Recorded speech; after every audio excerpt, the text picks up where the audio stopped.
Hi everybody, hope your week is going great. Having a really good week over here. I was thinking that there's a lot of stuff that we have on our plate, right?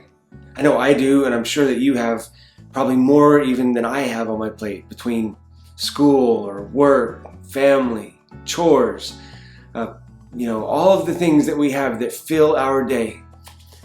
And yet God tells us that there's even more. There's special things that we are to be paying attention to, especially in our spiritual walk. In Hebrews chapter 12 that we read Sunday morning, it's talking about our spiritual walk and talking about the witnesses that are around us. Remember? Hebrews 12 says, "Since we are surrounded by so great a cloud of witnesses, let us also lay aside every encumbrance and the sin which so easily entangles us." That's chores right there, right? To lay aside those encumbrances, those things that are distracting, those things that vie for our attention. And it says, let us run with endurance the race that is set before us. That's taxing.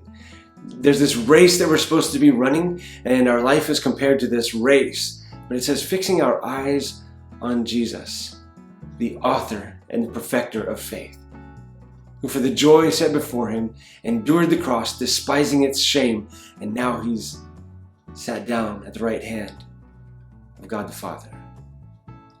But that idea that we're supposed to be setting aside the encumbrances and the sin that so easily entangles us, that we can get wrapped up in. Get that picture, that word picture that he's painting there?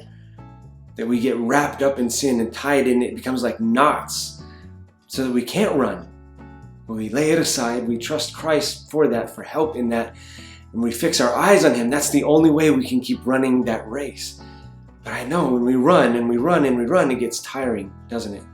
That's why God gave us that amazing gift all the way back at the very beginning. You know what it is?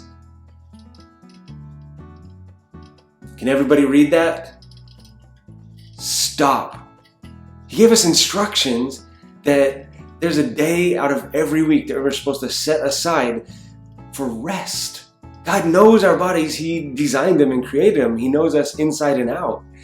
He knows that if we go full tilt, if we go 100% all the time doing all the things that we have to do, always keeping in mind that there's something that's waiting to attack us, or that we have to be avoiding sin or watching out for these pitfalls.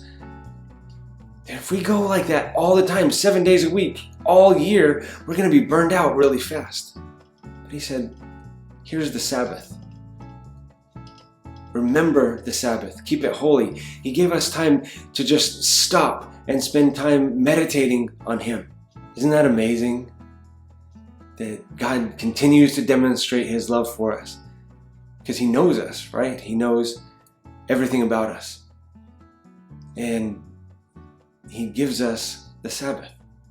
Not only is it a picture of him and how he rested, even though he didn't need it, but he gives it to us because he knows that we do.